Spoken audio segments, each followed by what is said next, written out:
Following program is rated TVMA for mature audiences only. I tried to tell them not to curse, but it happens. I don't ever slow up, no I don't take shit. I got no love for the fakeness. If you wanna play tough and wanna hate this, I'll always show up. I don't ever slow up, no I don't take shit. I got no love for the fakeness. If you wanna play tough and wanna hate this, I'll always show up and make a statement. I don't ever slow up, no I don't take shit. I got no love for the fakeness. If you wanna play tough and wanna hate this, I'll always show up and make a statement. Everything I do so instinctive and so passionate. Every word I move so descriptive like an adjective. I got a vendetta against people who patented being negative when you should be getting after it.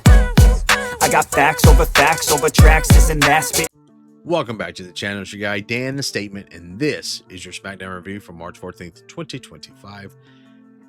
WWE is on the road to Wrestlemania, and this is their European tour, which means that the United States fan base is going to be pissed.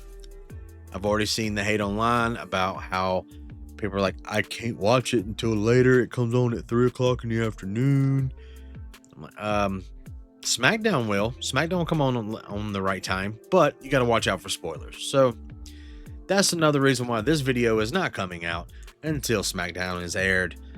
I was lucky enough to watch SmackDown at 3 o'clock this afternoon. It was a good show. I enjoyed it. It was a good show. The set list of tonight was very, very intriguing, to say the least. LA Knight, Jimmy Uso, and Braun Strowman versus the new bloodline of Tama Tonga, Solo Sikoa, and Jacob Fatu. We had a Jade Cargill interview. We had a B-Fab versus Charlotte Flair match. We had a Vignette Drew promo. Miz TV with special guest Cody Rhodes. Damian versus Shinsuke Nakamura. A vignette for a new debuting superstar. And Randy Orton versus Carmelo Hayes. A vignette with another mysterious superstar.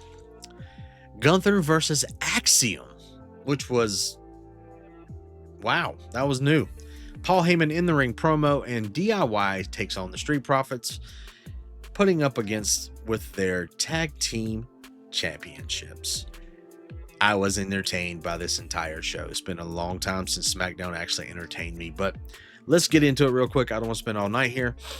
LA Knight starts out the night with a decent promo, gets interrupted by Jimmy Uso. Jimmy Uso says he is desperate. He needs a road to WrestleMania, and he is challenging LA Knight for United States Tag Team World Champions. Way to go, Jimmy! Jimmy Botch is beautiful. Then we had him getting cut off by Solo Sikoa and the Bloodline. Solo Sikoa says if there's anyone who deserves another shot at the U.S. title, it's Jacob Fatu. And he starts talking shit to Jimmy. And then Jimmy, he slips up, he stutters a little bit, and Jimmy calls him out on it. Which, Jimmy, you have no reason to talk right now. And basically said that, you know, he's a failure. He lost the Uba Fala, and yada. And then they attack LA Knight and Jimmy. Braun Strowman runs down to the ring for the save. During the debacle, Nick Aldis comes out and says, there's three of you. How about a 6-man tag match? And that match starts now. We go to a break. They come back, and this was a decent match. It was all right. The faces won, which was LA Knight, Jimmy, and Braun. They actually pinned Tama Tonga. So they're still keeping Solo and Jacob unbeatable for right now. But after the match, Jacob decides to take Braun Strowman down. There's so many Brauns in WWE right now. He takes him out. 3 of his moonsaults, and this is a setup for another match later down the road. End of the match was great. I miss I miss Jimmy and Jay a lot too, and I think that's where the botch came from Jimmy with the tag team. The United States Tag Team Championship line came out. I'm just saying. We got next the Jade interview, and Jade, she sheds off a little bit of light on the attack. She says she didn't know who hit her in the back and then who threw her onto the top of the car. Before she blanked out, she saw Naomi walk away. Which still puts a little doubt there, even though Naomi's already said she did it. So I don't know if we're going to get more into this story or not, or what's going on. But during the interview, Raquel and Liv were walking by, being loud, being their character, talking shit back and forth. And then Jade challenges Liv for a match for next week. And I thought this was the perfect way to put Jade in the ring with someone who can get her ready for a main event spotlight, to be honest with you. Jade's still green. We love her to death, but she's still green. And who is better than Liv Morgan to give her a match against her? Yeah, Liv has been on fire this year. It's not a bad idea. Not a bad idea at all. Next, we got B-Fab versus Charlotte Flair. Decent match. You could tell that they did this match for Charlotte to get back into the groove, get back into her in-ring appearance and movesets, and it was a decent match. Not a lot of botches, but it wasn't like over the hill exciting. It wasn't. That fucking Decepticon. Ugh. But she did win the match. The Decepticon, Charlie Flair, won the match with a figure 8. After the match was done, she did not let go, and then Tiffy's music hits. And Tiffy comes out there, and we have a pull-apart brawl like we got between Seth Rollins and CM Punk. And this went on for a long time. You know, it is what it is. During the break, we got a history lesson from Drew McIntyre on how many times Damian has put his nose in his business and screwed him out of the championships. Which, if you look at it, 2 of those screws were not Damian Priest. It was CM Punk. But I digress.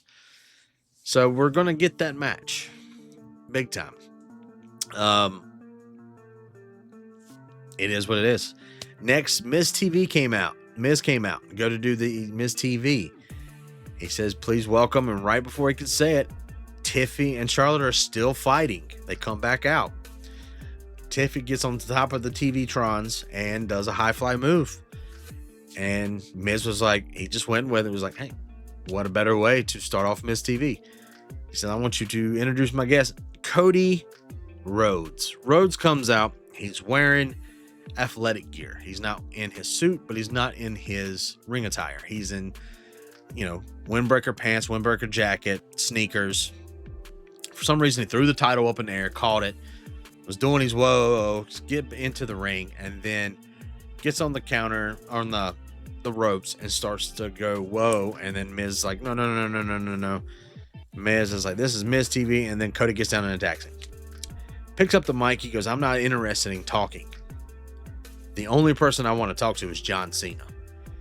And I'll be there on Monday. Hope to see you, John.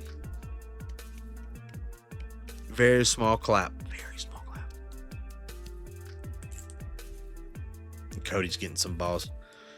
Then we got a vignette of Rey Fenix. You could tell it was Rey Fenix. They showed his tattoos. They showed the outline of him, the hat, him tight walking the ropes. We know Rey Fenix is coming to WWE. He's just released from AEW. So congratulations. We're about to get another luchador. Thank you, Tony Khan. Thank you. Oh, Randy Orton versus Carmelo Hayes. This was a low-key banger match. It was good on both sides. They had some good offense and defense. It was entertaining. How can you not? Randy Orton can't have a bad match, to be honest with you. And Melo's getting to that point where he can consistently put on bangers. So Randy gives him an RKO, pins him 1, 2, 3, gets up, helps him up, and leaves out his hand to shake. And Melo yeets him in the face. So Randy gives him an RKO. Randy's lining up for the punt. And then right when he goes for it, he is pulled out of the ring, but no other than Kevin Owens. Randy got his hands on Kevin Owens. They started fighting, and then they cut to commercial. Thank you. Really? That's something that the fans want to see. Then we get another vignette of nothing but smoke and revealing the number 4. I don't know what this is.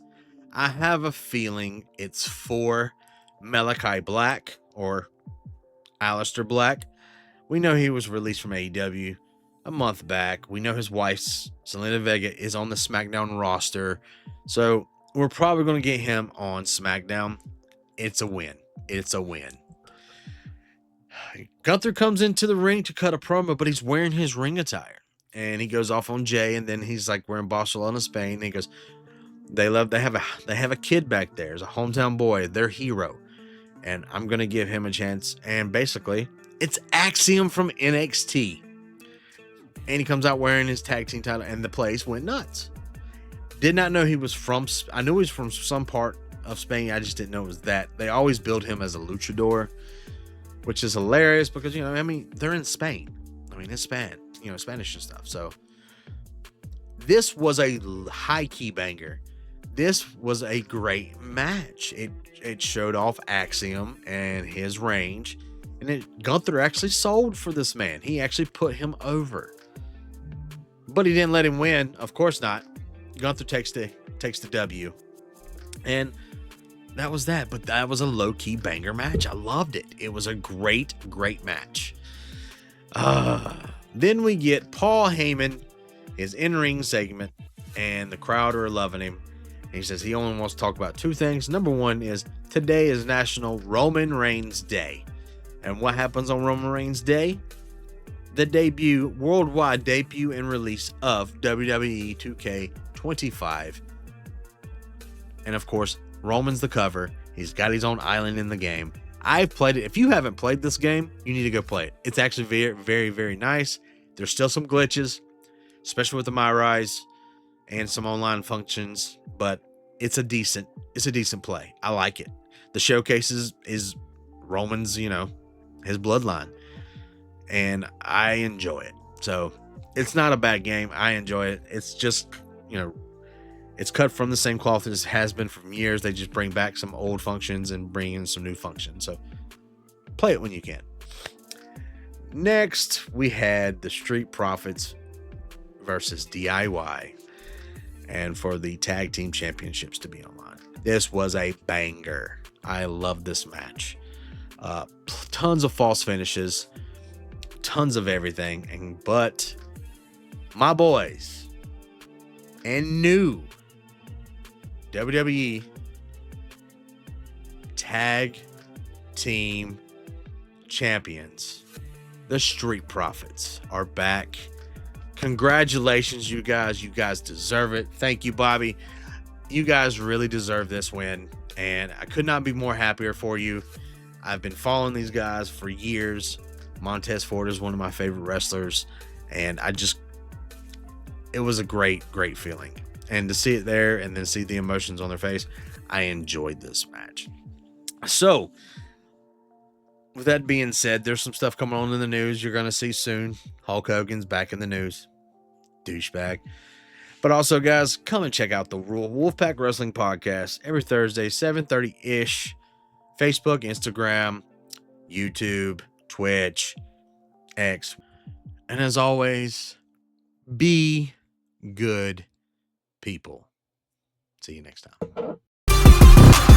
I can't contain it, I'm coming out with a statement. You really changed, man, all your music and arrangement. You don't know shit, shut your mouth, you can save it. I'm the same dude that got his come up from the basement. 100 songs, 100 weeks, didn't change it. Experiments, development, intelligence, and patience. I'll do it all again, cause I never feel complacent. Let's keep the good vibes, positivity's contagious. I'm never looking back, cause I made a life that's passionate. A college graduate suppressing all his talents, yeah. He found a way to go and change me.